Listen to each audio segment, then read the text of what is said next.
ജില്ലയിലെത്തുന്ന സഞ്ചാരികൾക്ക് വയനാടിന്റെ കാർഷിക മേഖലയെക്കുറിച്ച് അറിവ് നൽകുന്ന നൂൽപ്പുഴയിലെ പൈതൃക മ്യൂസിയം 2.5 വർഷമായിട്ടും തുറന്നു നൽകാൻ നടപടിയില്ല. കല്ലൂർ 67-ൽ 2022 ഉദ്ഘാടനം ചെയ്യപ്പെട്ട മ്യൂസിയമാണ് ഇപ്പോഴും അടഞ്ഞുകിടക്കുന്നത്. നൂൽപ്പുഴ പഞ്ചായത്തിന്റെ അധീനതയിലുള്ള മ്യൂസിയം തുറന്നു നൽകാത്തതിനെതിരെ ശക്തമായ പ്രതിഷേധമാണ് ഉയരുന്നത്. വയനാടിന്റെ കാർഷിക മേഖലയിൽ പൂർവികർ ഉപയോഗിച്ചിരുന്ന വിവിധങ്ങളായ ഉപകരണങ്ങളും നിത്യജീവിതത്തിൽ ഉപയോഗിച്ചിരുന്ന സാധനങ്ങളുമാണ് മ്യൂസിയത്തിൽ സൂക്ഷിച്ചിരിക്കുന്നത്. കലപ്പ, നുകം, കുന്തം, എഴുത്താണി, താളിയോലകൾ, പരമ്പരാഗത നെൽവിത്തുകൾ, ശിലാലിഖിതങ്ങൾ എന്നിവയെല്ലാം മ്യൂസിയത്തിൽ സജ്ജീകരിച്ചിട്ടുണ്ട്. ഇവിടെ എത്തുന്ന യുവതലമുറയ്ക്ക് പഴയകാല വയനാടൻ ജീവിത രീതികളെക്കുറിച്ച് മനസ്സിലാക്കാനും പഠിക്കാനും സാധിക്കുന്ന തരത്തിലാണ് മ്യൂസിയത്തിൽ സാധന സാമഗ്രികൾ ക്രമീകരിച്ചിരിക്കുന്നത്.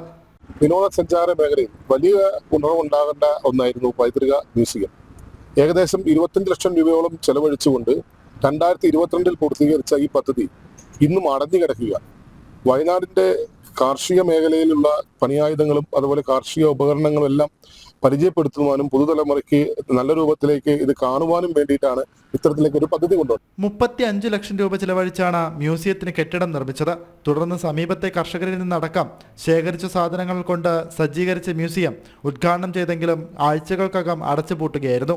മ്യൂസിയത്തിന് മുഖ്യ കവാടമില്ലാത്തതും മ്യൂസിയം നടത്താൻ സർക്കാരിന്റെ അനുമതി ഇല്ലാത്തതുമാണ് മ്യൂസിയം തുറന്നു പ്രവർത്തിക്കുന്നതിന് വിലങ്ങുതടിയായി പഞ്ചായത്ത് ചൂണ്ടിക്കാട്ടുന്നത്.